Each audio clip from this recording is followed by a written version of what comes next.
आगाज करने की मैं घोषणा करता हूं। एक बार पुनः आप सबों को शुभ प्रभात, गुड मॉर्निंग। हम लोग करेंट और विविधा सामान्य अध्ययन का एक महत्वपूर्ण खंड है और जून महीने को हम लोग जून 2024 को देख रहे थे। लास्ट टाइम हम लोग राष्ट्रीय प्रदेश को देखे थे। हालांकि एक ऐसा खंड है कि रोज आपके समक्ष इसकी चर्चा की जाती है। कल भी समाचार पत्र आप पढ़ रहे होंगे तो आपने देखा होगा कि कोपा कप, जिसका संबंध फुटबॉल से है और अर्जेंटीना ने जीता है, जो आपकी परीक्षा के लिए काफी महत्वपूर्ण हो गया है। आपके स्तर की परीक्षा में कोपा कप का संबंध किस खेल से है वो भी पूछा गया हुआ है, और कौन जीता है तो अर्जेंटीना ने जीता है, ये तो और भी महत्वपूर्ण हो गया। तो मेरे कहने का मतलब है कि प्रत्येक दिन 4-5 ऐसे तथ्य होते ही जो आपके बगल से गुजर जाता है और आपकी अंडरस्टैंडिंग लेवल उस स्तर की नहीं होती है तो आप उसको जाने देते हैं, लेकिन जो उसको पकड़ता है, जिसकी अंडरस्टैंडिंग लेवल है, वो समझ जाता है कि ये फैक्ट हमारे भविष्य के दृष्टि से काफी इंपॉर्टेंट होगा।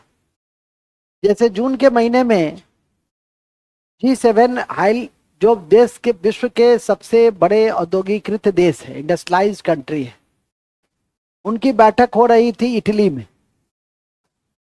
तो ध्यान दिए होंगे तो इटली याद है, और ध्यान नहीं दिए होंगे चूंकि हमारे प्रधानमंत्री जी भी गए थे। तो हालांकि हम उसके परमानेंट मेंबर नहीं, हमारे प्रधानमंत्री जी भी गए थे। हाईली इंडस्ट्रियलाइज्ड कंट्री का एक ऑर्गेनाइजेशन 1975 में एस्टेब्लिश्ड हुआ था। तो आपकी परीक्षा के लिए बहुत इंपॉर्टेंट हो गया। अभी कुछ दिन पहले यूक्रेन के साथ एक देश ने 10 वर्षीय समझौता किया, तो वो भी आपके लिए इंपॉर्टेंट हो गया। कौन सा देश है जो 10 वर्षीय समझौता किया?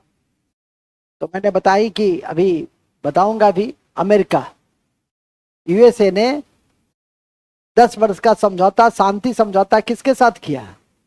अमेरिका के साथ किया। अभी यूक्रेन के हालात को लेकर एक अंतर्राष्ट्रीय शिखर सम्मेलन हुआ, तो वो भी आपकी परीक्षा के दृष्टि से जून के महीने में महत्वपूर्ण हो गया। जिस समय हुआ वो तो आपके बगल से गुजर गया, अब तो हो गई पुरानी बातें, तब तो भुला गए। तो उसी के लिए एक विधिवत कक्षा 10 दिन 15 दिन, जब भी ऐसा मुझे लगता है कि आवश्यकता है। अब तो कैलेंडर लगभग समान हो गया, जुलाई चल रहा है, जून में हम लोग, अभी जुलाई में 15 दिन है और जून में हम लोग कंट्रोल कर ही लिए। इसलिए हमेशा इस बात को ध्यान में रखिए कि कोई भी चीज मेरे पास किसी का छूटता उड़ता नहीं है। सब पेशेंस रखने की जरूरत होती है। अब कोई कहेगा कि सर ये चैप्टर अभी तक नहीं हुआ, रे यार 90 गो चैप्टर पढ़े तो वो तुमको ध्यान नहीं है, एगो चैप्टर नहीं पढ़े तो उसके पीछे पड़े हुए हो। नहीं, पहले तो जो पढ़ा दिया गया उसको कंट्रोल करने का प्रयास करो, वो ज्यादा बेहतर होगा। होता भी यही है, ठीक है कि नहीं? खैर, मूल में आ जाइए। तो मूल बड़ा अच्छा है, हम यहीं से शुरुआत करेंगे। तो लिखेंगे अंतर्राष्ट्रीय प्रदेश पहला, हाल ही में भारत ने,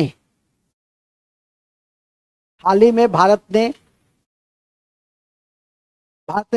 ने नहीं, भारत अभी हटा दो, वो तो लिख दिए थे ना, डिजर्ट साइक्लोन समझौता, उसको हटा दो। यूएसए ने, अमेरिका ने, हाल ही में अमेरिका ने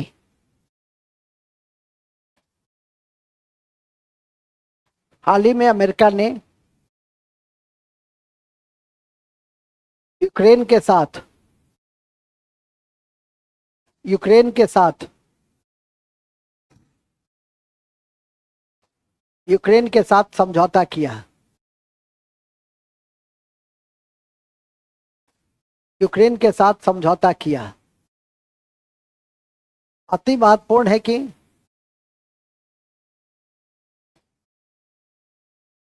अति महत्वपूर्ण है कि यूक्रेन की शांति को लेकर यूक्रेन की शांति को लेकर एक अंतर्राष्ट्रीय शिखर सम्मेलन का आयोजन एक अंतर्राष्ट्रीय शिखर सम्मेलन का आयोजन कहाँ किया गया? स्विट्जरलैंड में किया गया। स्विट्जरलैंड में किया गया।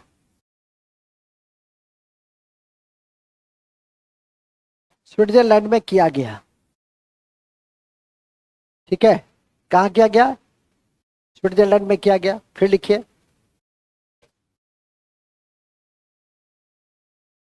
अति महत्वपूर्ण है कि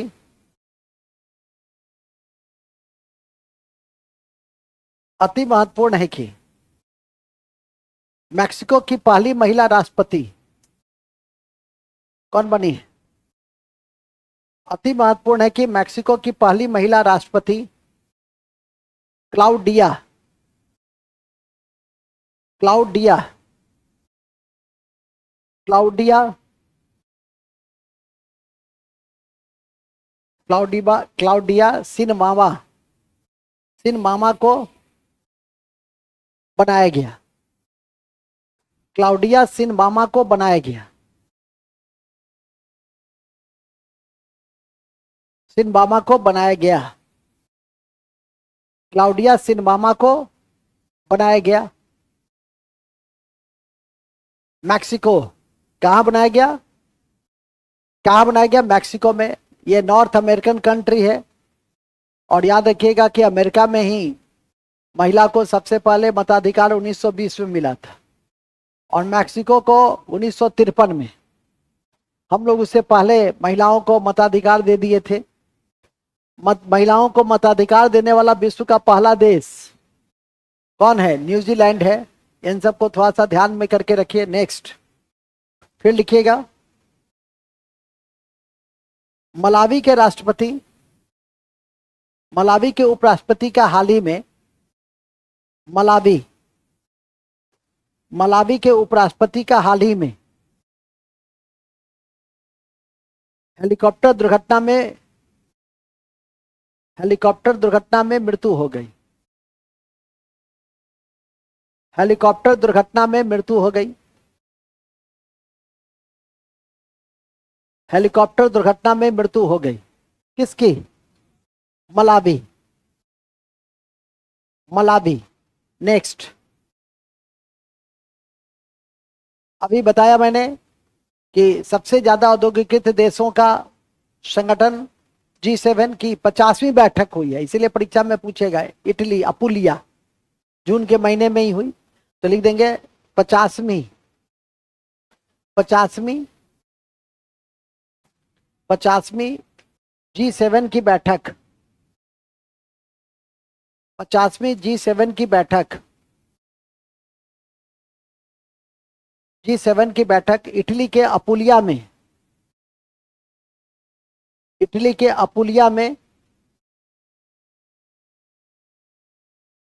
इटली के अपुलिया में जून 2024 में संपन्न हुई। जून का पढ़ रहे हैं तो ठीक है, जून 2024 में संपन्न हुई। ओके। और इसी सम्मेलन में दो बहुत महत्वपूर्ण बिंदु है। अमेरिका ने यूक्रेन को 50 अरब डॉलर ऋण देने की घोषणा की, एक। और दूसरा आउटरीच सत्र होता है। बड़े सम्मेलन में आउटरीच सत्र में भारत के प्रधानमंत्री को बुलाया गया था और भारत के प्रधानमंत्री ने 3 बिंदु पर अपना फोकस रखा। AI, artificial intelligence, energy, green energy, और तीसरा है अफ्रीका, कि अफ्रीका का डेवलपमेंट कैसे हो, उस पर वैश्विक चिंता व्यक्त की गई। तो स्पष्ट है कि यह सब बड़े लिए ज्यादा है, आपके लिए इतना ही काफी है कि 50 अरब डॉलर हाल ही में किस देश को दिया? अमेरिका ने किस देश को दिया? तो यूक्रेन को दिया। हाल ही में G7 की बैठक कहाँ हुई? तो इटली के अपुलिया में। ये आपके लिए ज्यादा इंपॉर्टेंट है। G7 कैसा देश है? तो औद्योगिकृत देशों का संगठन है, इंडस्ट्रियलाइज कंट्री का संगठन है, उसको याद करके रखना है। तो नोट में लिख दीजिए, पहले नोट लिख दीजिए। नोट लिख देंगे। इस सम्मेलन में इस सम्मेलन में अमेरिका ने यूक्रेन के लिए अमेरिका ने यूक्रेन के लिए अमेरिका ने यूक्रेन के लिए 50 अरब डॉलर की घोषणा की। 50 अरब डॉलर की घोषणा की। 50 अरब डॉलर ऋण देने की घोषणा की। ऋण देने की घोषणा की। नेक्स्ट 2030 तक 75%, 2030 तक 75% मीथेन उत्सर्जन में 75% मीथेन उत्सर्जन में कमी लाई जाएगी। 2030 तक कितना प्रतिशत मीथेन को कम कर लेना है? सदस्य देशों को 75%। किस गैस को? मीथेन को। किस गैस को? मीथेन को। याद रखिएगा। बस इतनी बातें आपके लिए काफी महत्वपूर्ण है। G7 की बैठक, G7 का संगठन कब बना था? 1975 में। वो भी लिख दो नोट में। G7 का निर्माण 1975 में हुआ। कब हुआ? 1975 में हुआ। और एक नोट में लिखेंगे 51वां G7 की बैठक कनाडा के अल्बर्टा में 2025 में होगी। 51 G7 की सम्मेलन, ये तो 50वां था। G7 का सम्मेलन कनाडा के अल्बर्टा में होगा। कनाडा के अल्बर्टा में होगा। ठीक है, याद रखिएगा। 2023 में कौन सा ऑक्सफोर्ड इंग्लिश डिक्शनरी के द्वारा 2023 का शब्द घोषित किया है? Reach, RIZZ। तो लिखेंगे Oxford. Next point, Oxford dictionary के अनुसार, ऑक्सफोर्ड डिक्शनरी के अनुसार रीच, RIZZ,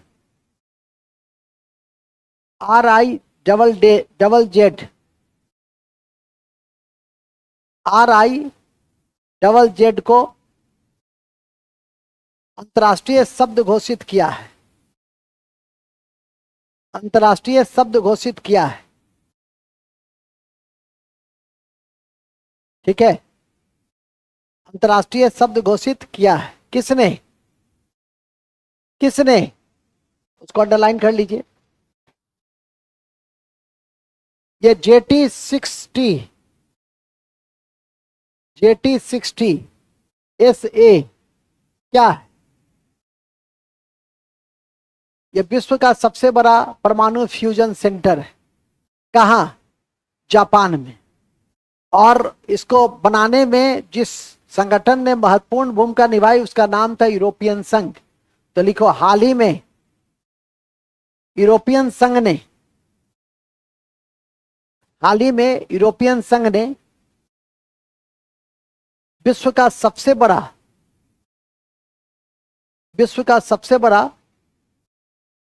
फ्यूजन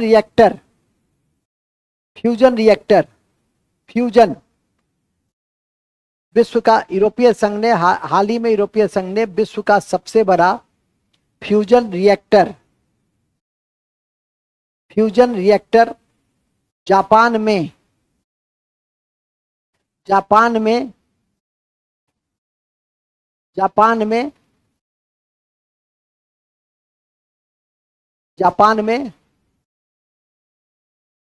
विकसित कराने में महत्वपूर्ण भूमिका निभाई, जिसका नाम है JT60SA। JT60SA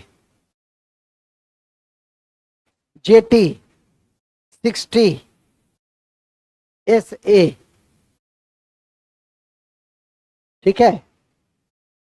तुम लोगों ने टेलर स्विफ्ट का नाम सुना होगा। कौन सुने हैं? हाँ, कौन है? Very good. और क्यों चर्चित रहे? ये person of the year pop गायिका है टेलर स्विफ्ट।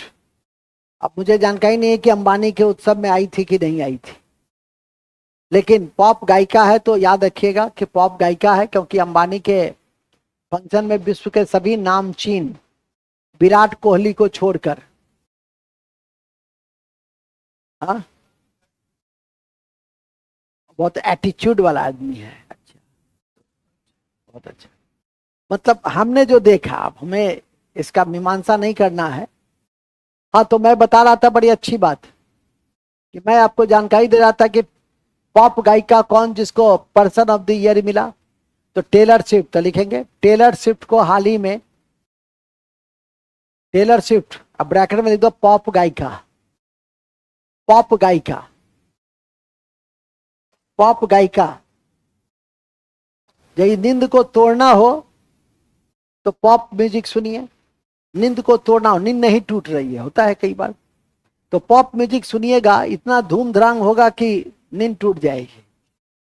और यदि नींद नहीं आ रही हो तब लता की किसी पुरानी फिल्मों की गाना सुन लीजिए, नींद आ जाएगी। ठीक है, सबका अपना अपना डायमेंशन होता है। आगे लिखिए, क्या लिखे? टेलर स्विफ्ट पॉप गायिका है जिन्हें हाल ही में टाइम पत्रिका ने टाइम पत्रिका ने पर्सन ऑफ द ईयर घोषित किया है। पर्सन ऑफ द ईयर घोषित किया है।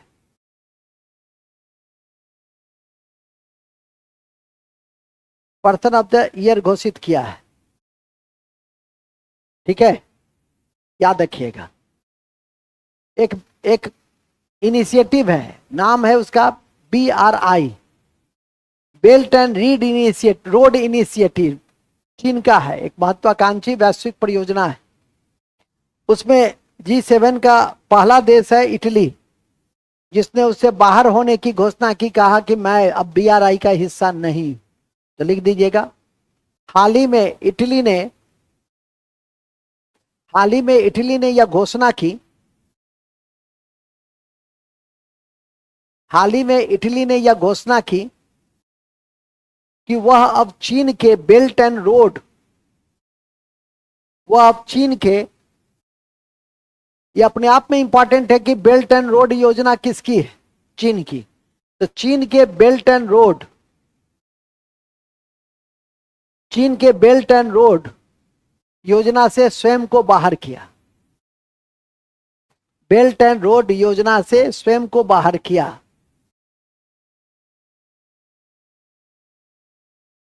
स्वयं को बाहर किया। यह उसकी एक ग्लोबल इनिशिएटिव है। रोड के माध्यम से वह एक दूसरे देश से जुड़ेगा, फिर अपने डिप्लोमेसी को आगे बढ़ाएगा। ठीक है, पहले वह पिंग पोंग डिप्लोमेसी करता था। पिंग पोंग डिप्लोमेसी होता था कि अपने देश में टेनिस खिलाता था, उसको पिंग पोंग डिप्लोमेसी कहते थे। अब वो रोड डिप्लोमेसी करता है, डेवलपमेंट डिप्लोमेसी करता है, कहता है हमसे पैसा लीजिए, आपके पास पैसा नहीं है, मेरे पास बहुत पैसा है, पैसा लीजिए और रोड बनाने में और अन्य इंफ्रास्ट्रक्चर के डेवलपमेंट में काम कीजिए। ठीक है कि नहीं? पैसा बाद में दीजिएगा, कोई बात नहीं है। ठीक है, तो पहले इस तरह से वो ट्रैप करता है, उसको ड्रैगन ट्रैप कहते हैं, कि ड्रैगन पॉलिसी मतलब चीन की पॉलिसी। ठीक है कि नहीं? इटली हाल में उससे अपने आप को मुक्त कर लिया है। तो ये एक इंपॉर्टेंट फैक्ट है। G7 का पहला देश कौन सा है जिसने चीन के बेल्ट एंड रोड इनिशिएटिव से स्वयं को मुक्त कर लिया? तो कौन है?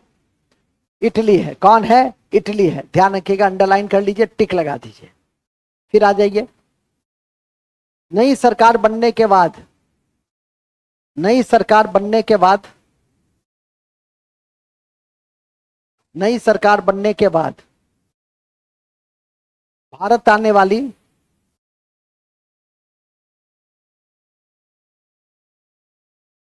नई सरकार बनने के बाद भारत आने वाली पहली विदेशी राजनयिक, पहले विदेशी राजनयिक पहले विदेशी राजनयिक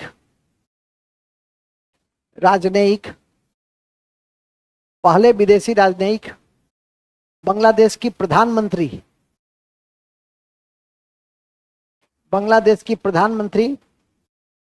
शेख हसीना है। शेख हसीना है। शेख हसीना है। कितना अच्छा नाम है, शेख हसीना। हसीना मान जाएगी। यदि हसीना रूठ गई, भारत से रूठ गई, तो हसीना मान जाएगी। ठीक है कि नहीं? हाँ, आगे लिखो, ज्यादा नहीं कुछ बोलना है। हाँ, तो ये भी याद रखना कि भारत कितना तवज्जो देता है बड़े स्तर के लिए, कि बांग्लादेश का बढ़ता महत्व का कारण क्या है। ठीक है कि नहीं? इसी को तो सोचना होता है। जितने बड़े स्तर में जाओगे, हर छोटी घटना को बड़े रूपों में सोचना ही क्या है, यही ऑफिस सीटिंग है। धन्यवाद। इसी क्रम में एक और फैक्ट है, थोड़ा सा कॉन्सेप्ट के साथ, वो भी ध्यान रखिए, लिखिए, भूलेंगे नहीं, कि हाल ही में रूस के राष्ट्रपति ने दक्षिण कोरिया के साथ हाल ही में रूस ने दक्षिण कोरिया के साथ एलायंस समझौता किया है। समझौता का नाम है एलायंस समझौता किया है। किसके साथ? दक्षिण कोरिया के साथ एलायंस समझौता किया। ये इसीलिए इंपॉर्टेंस है कि 24 साल के बाद किसी रूस का राष्ट्रपति इस देश का यात्रा कर रहा था, इसीलिए उसको याद करके आपको रखना है। तो इन्हीं तथ्यों के साथ हम आगे बढ़ना चाहेंगे, फिर लिखेंगे, भूलेंगे नहीं 2023 का अंतर्राष्ट्रीय शांति निशस्त्रीकरण।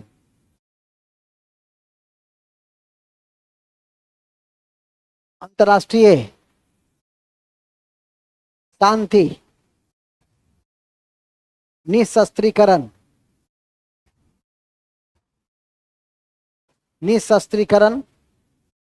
और विकास पुरस्कार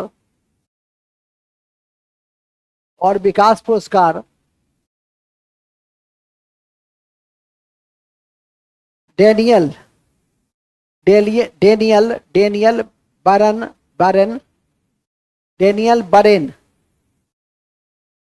बरेन को दिया गया। डेनियल बरेन को दिया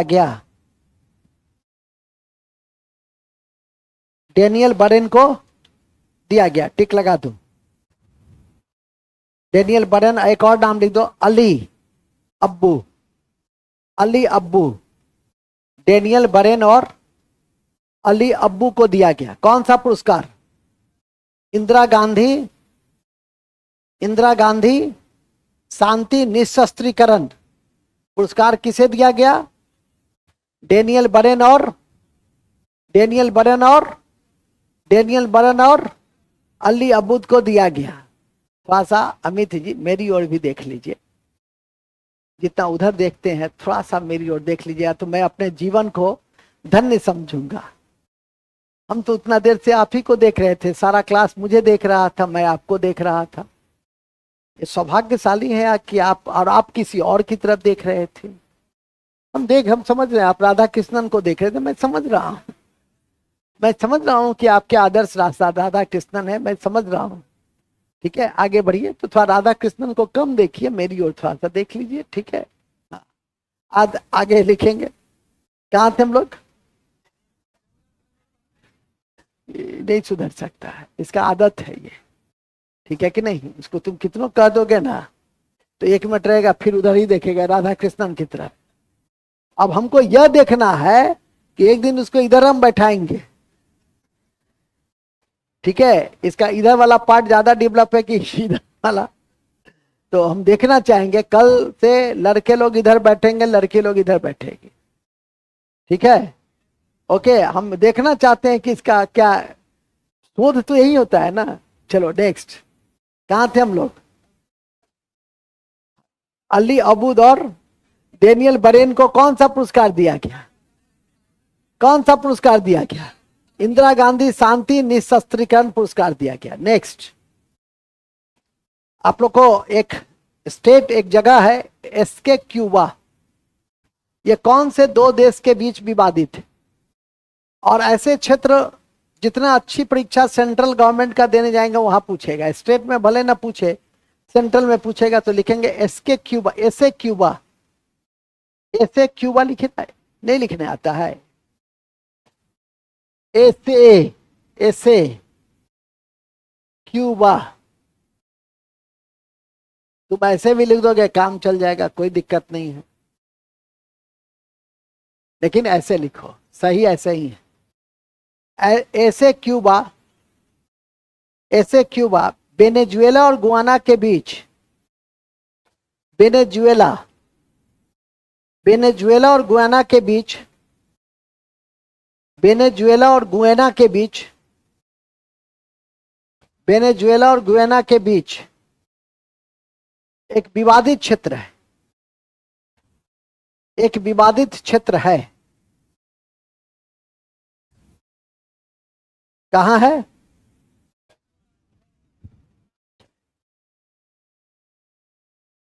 ठीक है, कौन सा क्षेत्र है? कौन सा क्षेत्र है? क्यूबा, ऐसे क्यूबा। फिर लिख दो, हाल ही में यूरोपियन काउंसिल की बैठक, हाल ही में यूरोपियन काउंसिल की बैठक,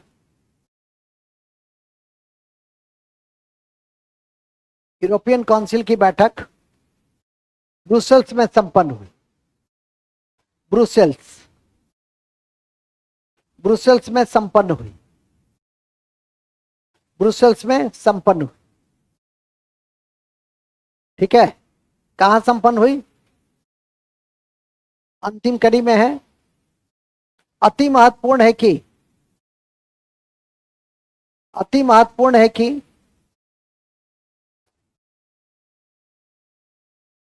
संयुक्त राष्ट्र में भारत की पहली, संयुक्त राष्ट्र में भारत की पहली महिला अस्थायी प्रतिनिधि, संयुक्त राष्ट्र में भारत की पहली महिला अस्थायी प्रतिनिधि, अस्थायी प्रतिनिधि जो सेवानिवृत्त हो गई, नाम है रुचिरा कंबोज। परसों भी यूट्यूब लाइव में इसकी चर्चा हो रही थी, देखेंगे। रुचिरा कंबोज सेवानिवृत्त हो गई, रुचिरा कंबोज सेवानिवृत्त हो गई, सेवानिवृत्त हो गई। कौन सेवानिवृत्त हो गई?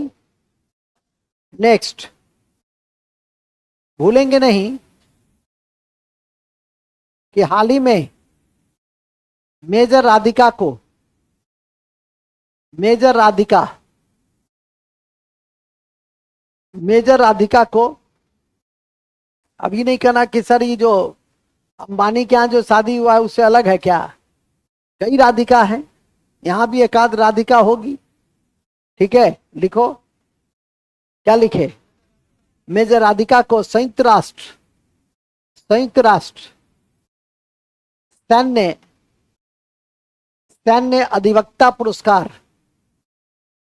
सैन्य लिंग अधिवक्ता पुरस्कार, ठीक है, सैन्य अधिवक्ता पुरस्कार 2023 दिया गया, 2023 दिया गया। किसे दिया गया? फिर लिखिएगा, हाल ही में, हाल ही में French open, French open tennis, tennis का खिताब, फ्रेंच ओपन महिला टेनिस का खिताब, फ्रेंच ओपन महिला टेनिस का खिताब किसने जीता है? ईगा, ईगा, ईगा स्वियाटेक। ईगा लिख लो ना, स्वियाटेक लिखना जरूरी है, एक नाम ही काफी है। ओके, लास्ट में है, भूलेंगे नहीं, भूलेंगे नहीं कि विश्व में चीन सबसे अधिक, विश्व में चीन सबसे अधिक, विश्व में चीन सबसे अधिक, विश्व में चीन सबसे अधिक नाइट्रस ऑक्साइड का, नाइट्रस ऑक्साइड का उत्सर्जन करता है, उत्सर्जन करता है। उसके बाद, उसके बाद भारत का स्थान है, उसके बाद भारत का स्थान है, उसके बाद भारत का स्थान है। आप लोग को फिलेमोन यांग के विषय में बताए थे, कौन थे फिलेमोन यांग? अन्य बातों में फिलेमोन यांग कौन थे? संयुक्त राष्ट्र में कैमरून के, संयुक्त राष्ट्र महासभा में कैमरून के 79वें सत्र के अध्यक्ष निर्वाचित हुए हैं। कौन? फिलेमन यांग। तो लिख देंगे चर्चित फिलेमन, चर्चित फिलेमोन यांग, चर्चित फिलेमोन यांग, चर्चित फिलेमोन यांग, फिलेमोन यांग कैमरून के हैं, कैमरून के हैं, कैमरून के हैं, जिन्हें, जिन्हें संयुक्त राष्ट्र महासभा के, जिन्हें संयुक्त राष्ट्र महासभा के 79वें, 79वें सत्र का अध्यक्ष चुना गया है, 79वें सत्र का अध्यक्ष चुना गया है, अध्यक्ष चुना गया है, 79 सत्र का अध्यक्ष चुना गया है। तुम लोगों ने ओलेगा का नाम सुना होगा, यदि अच्छा कल नहीं ले लिए थे, आज सुनोगे। आज के क्वेश्चन में है ओलेगा, यूट्यूब लाइव में। ओलेगा कौन है? ओलेगा है रूस के, और अंतरिक्ष में सबसे ज्यादा दिन, 1000 दिन रहने वाले पहले अंतरिक्ष यात्री बन गए। कौन? तो लिखेंगे, भूलेंगे नहीं, भूलेंगे नहीं कि रूस के ओलेगा, हालांकि उनका बड़ा लंबा नाम है, लेकिन हम, आप तो जानते हैं कि हम उस नाम का कई पीढ़ी गायब कर देते हैं। जो मूल है, जिसको तुम लंबे समय तक याद रख सको, याद भी नहीं रहेगा। कोई किताब तो हम छपवा नहीं रहे हैं, हमको आपको बताना है, सिखाना है, याद रखवाना है। तो ओलेगा ज्यादा याद रहेगा। ओलेगा कोनो बेका, अब ना कोनो बेका टेंगा याद रहेगा, ना ओलेगा याद रहेगा। गा गा करते रहिएगा, नहीं, उससे अच्छा है ओलेगा याद रखो। ओलेगा रूस के हैं, सबसे अधिक, लिख देंगे सबसे अधिक दिनों तक अंतरिक्ष में रहने वाले, सबसे अधिक दिनों तक अंतरिक्ष में रहने वाले पहले अंतरिक्ष यात्री, पहले अंतरिक्ष यात्री कौन? ओलेगा। कौन है? ओलेगा, ओलेगा। हाँ, चलिए, ये कौन है? ये सबसे अधिक दिन तक अंतरिक्ष में रहने वाले अंतरिक्ष यात्री, 1000 दिन रहे। तो ध्यान रखिएगा, 1000 दिन कितना वर्ष हुआ? 3 वर्ष से 3.5 साल हो गया, 3 साल से अधिक हो, 365 दिन बरोबर। तो 3 साल से थोड़ा सा कम, इतने दिन तक वो रहे अंतरिक्ष में। ठीक है, आगे चलिए। लास्ट, भारत ने हाल ही में, भारत ने हाल ही में पापुआ न्यू गिनी को, पापुआ न्यू गिनी को, पपुआ देश का नाम है, हम कुछ नहीं कर सकते। पपुआ न्यू गिनी को, पपुआ न्यू गिनी को, पपुआ न्यू गिनी को, पपुआ न्यू गिनी को मानवीय आधार पर, मानवीय आधार पर 10 लाख डॉलर 10 लाख डॉलर देने की योजना बनाई या घोषणा की।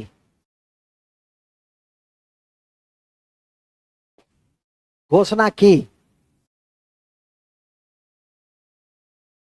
एक तथ्य लिख देना, काम देगा। बांग्लादेश के साथ गंगा नदी जल बंटवारा, कॉपी के ऊपर में लिख दो। बांग्लादेश के साथ गंगा नदी जल बंटवारा, गंगा नदी जल बंटवारा संधि 1996 में हुई थी। कब हुई थी? 1996 में हुई थी। ठीक है। अभी भारत के जो प्राइम मिनिस्टर के साथ उनकी बातचीत हुई थी, सो इस संधि के ऊपर भी हुई थी कि इस संधि का रिन्यूअल करा दीजिए। और आप लोग जानते हैं कि हमारा बांग्लादेश के साथ 54 से अधिक नदी साझा करता है। तब ये भी आपके लिए एक क्वेश्चन है कि भारत किस देश के साथ, पड़ोसी देश के साथ 54 नदियों का साझा करता है? तो बांग्लादेश के साथ। तिस्ता नदी सिक्किम से होते हुए फिर बांग्लादेश में, और ब्रह्मपुत्र नदी के साथ उसका विलय होता है। और ब्रह्मपुत्र नदी को बांग्लादेश में हम जमुना के नाम से जानते हैं, जो आपकी परीक्षा में 2500 बार पूछा हुआ है कि बांग्लादेश में ब्रह्मपुत्र को किस नाम से जाना जाता है। बांग्लादेश में ब्रह्मपुत्र को किस नाम से जाना जाता है? और तिस्ता नदी आपका सिक्किम की जीवन रेखा है। तिस्ता नदी किसकी जीवन रेखा है? सिक्किम की जीवन रेखा है। तो ऐसे तथ्यों पे भी नजर रखिए, ये सब परीक्षा के लिए बहुत इंपॉर्टेंट है। और साथ में हमारा जो निर्यात का सेक्टर है वो बढ़ा है बांग्लादेश के साथ, और कई इंफ्रास्ट्रक्चर में भी हम निवेश कर रहे हैं। तो इस तरह से बांग्लादेश के साथ हमारी नजदीकियां विभिन्न कारणों से बढ़ी है। हमारा एक राज्य है त्रिपुरा, और त्रिपुरा एक ऐसा राज्य है कि जिसकी 3 ओर बांग्लादेश है। और आपकी जानकारी में, ज्योग्राफी में पहले ही दिन मैं बताता हूं कि बांग्लादेश के साथ हमारी सबसे लंबी सीमा है। कल भी क्वेश्चन पड़ोसी देश में दिया था कि भारत की सबसे लंबी सीमा किस पड़ोसी देश के साथ है? तो बांग्लादेश के साथ है। किस पड़ोसी देश के साथ है? बांग्लादेश के साथ है। उसको याद करके रखिए। हर चीजें लिखाई नहीं जाती हर जगह, अलग अलग जगह उसका अलग अलग महत्व है। अभी हम लोग करेंट में हैं, ज्योग्राफी में लिखेंगे, और क्वेश्चन आयर सेशन में टेस्ट में पूछेंगे, यूट्यूब लाइव में उसकी परिचर्चा होगी, आपको झलकियां दिखलाएंगे। तो इस तरह से इन बिंदुओं को आपने देखा। आज हमारा राष्ट्रीय के बाद अंतर्राष्ट्रीय सत्र भी क्या हो गया? समाप्त हो गया। अब तीसरा सत्र बचता है, और वो है आर्थिक, वैज्ञानिक, संवैधानिक का विविधा। एक कक्षा और, ठीक है, इसको बंद कर दो जी। एक कक्षा और